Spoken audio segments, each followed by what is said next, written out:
resolutions adopted was a call on the Reagan administration to provide emergency assistance to the beleaguered farm credit system.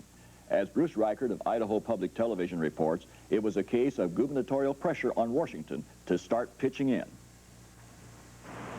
The problems of American agriculture are everyone's problems, and those problems are getting worse. That's the message that the nation's governors wanted the Reagan administration and Congress to hear loud and clear. The Governor's Committee on Agriculture, chaired by this man, Governor Ted Schwinden of Montana, met with a Reagan administration official and with an economist. Charts and graphs, facts and figures flew fast and furious for over an hour. But as Schwinden reminded his colleagues, the issue was people and the link between the human condition and the land that sustains them. Somewhere between Doonesbury's quips about making cornbread from scratch, the well-publicized tears of Jessica Lange, and former Budget Director Stockman's comments about hard economic realities, I think we've lost the broad middle ground about where we are or ought to be in agriculture. And the broad middle ground, or what's left of it, was also a concern of South Dakota Governor William Janklow. You lose 5-10 farmers in a remote state like mine that's out there someplace in the hinterland, and the net result is you lose a small-town businessman on a main street. And then you lose 10 more farmers, and you lose another small-town businessman. Pretty soon you start losing your small towns. Pretty soon you no longer have a rural infrastructure left in great parts of America. So we're not just talking about 2.4 million farmers, 1.7 million of which receive no ag income any longer anyhow. In case there was any doubt, Dr. Raymond Daniel of Chase Econometrics laid out the problem graphically. But the mid-sized American farmer will be gone. 20 to 30% of them will be out of business. That's the question we have to ask. Is that what we want to do? Some people say yes.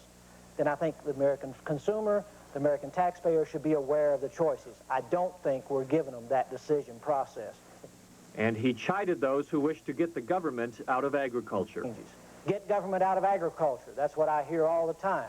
Yes, let's get the Russian government out of agriculture, the European government out of agriculture, the Japanese government out of agriculture, and then we can begin to talk about getting government out of agriculture in the United States. There is no free trade. 90% of all grain in the world is either bought and sold by a government, which has no interest in free trade, even as a policy or as a political reality. But the governors spent most of their time throwing tough questions to this man, Dr. Robert Thompson, of the Department of Agriculture, who argued that the deficit reduction package was the farmer's salvation. But on the other hand, agriculture has everything to gain from some reduction in the federal budget deficit, and I think reasonably needs to expect to participate in deficit reduction. What are you predicting? What are you predicting we're going to be able to do between now and fall to try to shore up and provide the safety net we always talk about in agriculture that apparently is not going to be there this year? It's a concern of every agricultural state, and Idaho is one of those great agricultural states that are in trouble. I would anticipate that there will be some federal response. Congress is very concerned, the administration is very concerned about the problem. But obviously the response is not going to be there before fall, beyond what's already being done, say, through the Farmers Home Administration. You're essentially saying there's not much going to happen. It's a short-run problem, and those people are going to be out of luck. Not really. Is that what you're saying? No, it's not. Farmers Home pumped out $4 billion in the first 3 or 4 months of this year in increased lending. I mean, there was a massive increase in Farmers Home. Even if Farmers Home wanted to foreclose on loans, it's almost impossible today. The Farmers Home is exercising forbearance that no other lender could possibly stay in business and exercise. I understand there's going to be a major increase in liquidations. And Farmers Home Administration, you're right, they have exercised forbearance. But I don't see the PCAs and the land banks going to do that. In fact, I see them doing just the opposite in response to the pressure they're receiving from the Congress and the administration. But the sharpest attacks against Congress and the Reagan administration came from Republican Governor William Janklow. As much as I like to blame the Congress, because I really think they are a bag of fools back there, I also have to blame this administration for not laying forth on the congressional table a very, very specific program that's got some consistency to it, that they will stick with for more than 30 days, and not just deal with as we approach each election cycle. What are they going to do, to pick up on what Governor Evans suggested, in the short term, to give these people some predictable reliability as to where they're at. And if it's the intent of everyone in Washington to make the farmer go away, then they ought to tell them that it's their objective to make them go away, but we're going to make you go away easy, and we're going to supplement you and assist you on the way out of economic life in this country. There's nothing wrong with that if you got guts enough to do it.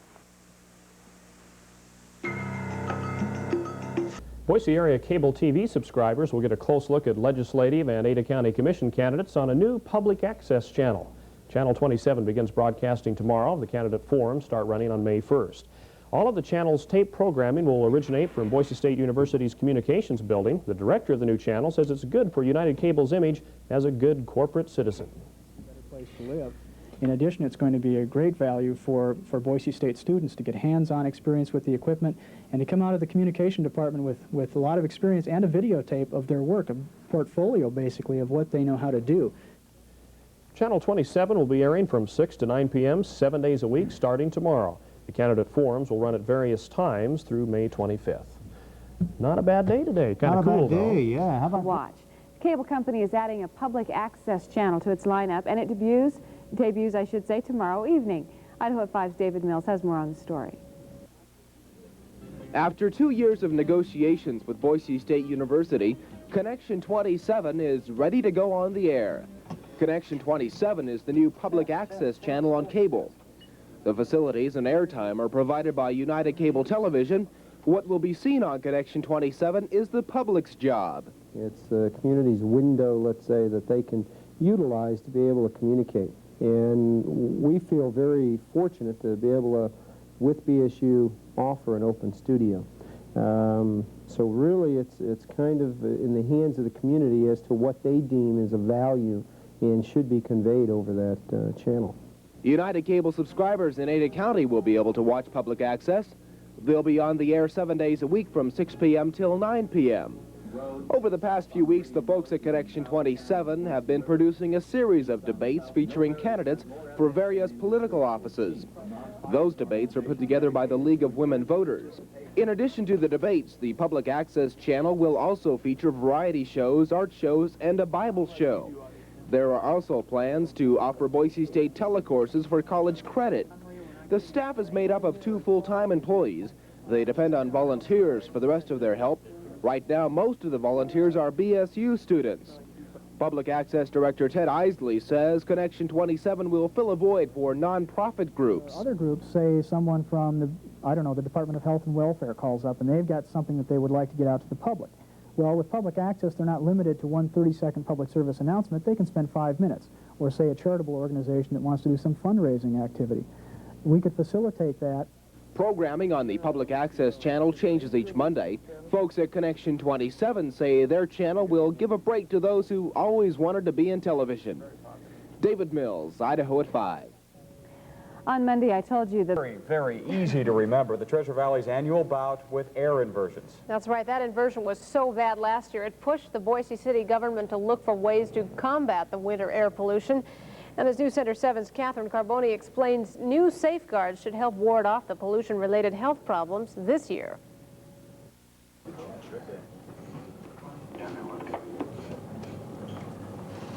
The air quality index for today is forecast to be good. From now on, you won't have to guess about the air quality in the morning. All you have to do is pick up your telephone. If you call this number, you'll get a recorded report that warns you if the air is unhealthy. It also tells you if the air is too stagnant to burn your wood stove. Hopefully, by having people curtail their emissions, then the air pollution will not reach an unhealthful level. In just a few weeks, the winter inversions will start setting in, and that's when the health problems start. But with the help of the city's new war on air pollution, our air quality should be a lot better this winter than it was last year. This half-hour program, produced by United Cable Television, highlights that battle. The show, which airs October 6th through 12th on Cable Channel 27, documents the city's new air pollution policy.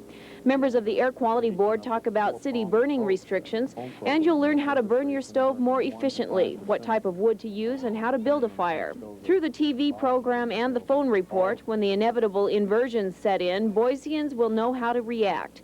Air quality officials hope that will cut back on smog before it becomes unhealthful. Catherine Carboni, News Center 7. Boise area cable TV subscribers will get a close look at legislative and Ada County Commission candidates on a new public access channel. Channel 27 begins broadcasting tomorrow. The candidate forums start running on May 1st. All of the channel's tape programming will originate from Boise State University's Communications Building. The director of the new channel says it's good for United Cable's image as a good corporate citizen.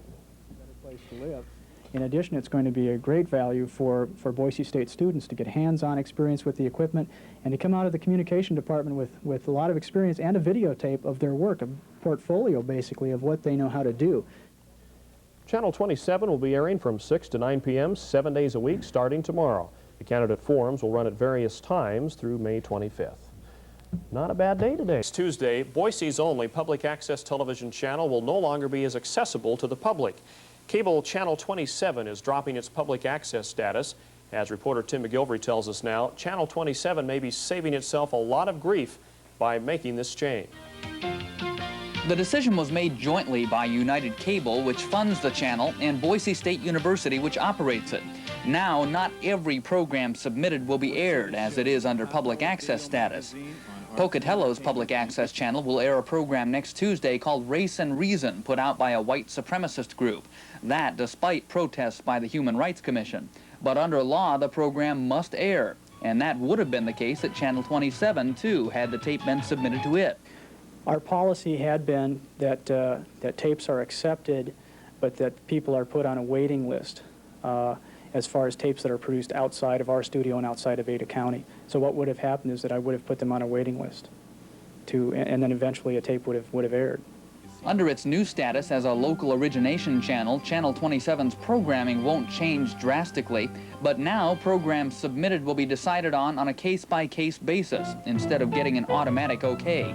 That'll limit the public's involvement quite a bit, but there's no law that says a cable company has to provide public access. I don't see where they're in big trouble. You can argue the philosophy of it forever about, you know, First Amendment rights and everything else, but certainly legally they're on firm ground, I would say. The public's say in United Cable's decisions will be even less come January 1st. That's when the city will lose its ability to regulate cable rates under the deregulation law. United Cable will pay franchise fees to the city, but what goes on the airwaves will be determined strictly by federal laws and the law of supply and demand. Tim McGilvery, Eyewitness News. A jury will be off our program with speeches by Governor John Evans, a Democrat, and Senator Stephen Sims, a Republican.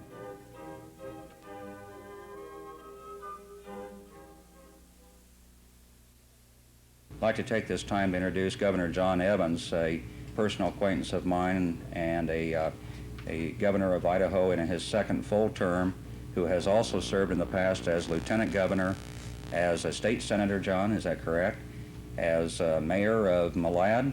He has been involved in ranching, farming, and banking his family for many generations in Idaho, a true Idaho native. At this time, we are indeed honored to have Governor Evans with us, who is running for the United States Senate this year. Will you please stand and give an ovation, please, to Governor John Evans.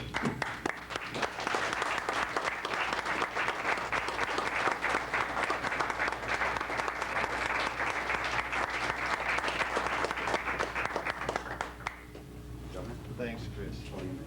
Thank you very much. Appreciate that very much. It is a great pleasure as the governor of the state of Idaho to be able to be here with you today. When you think in terms of the importance of this industry to Idaho, it truly is important.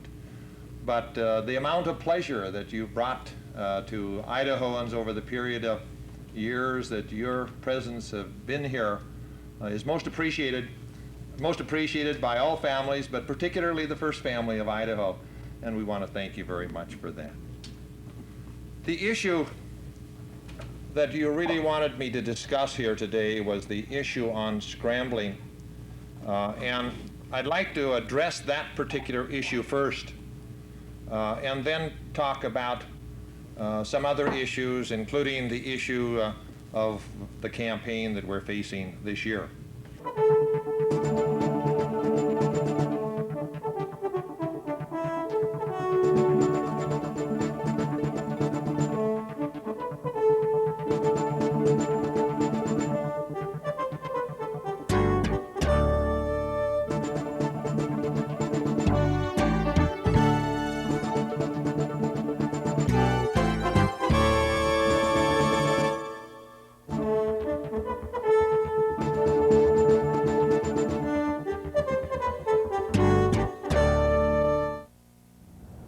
The National Council of Teachers of Mathematics created this visionary document, the Curriculum and Evaluation Standards for School Mathematics, to guide the reform in mathematics education.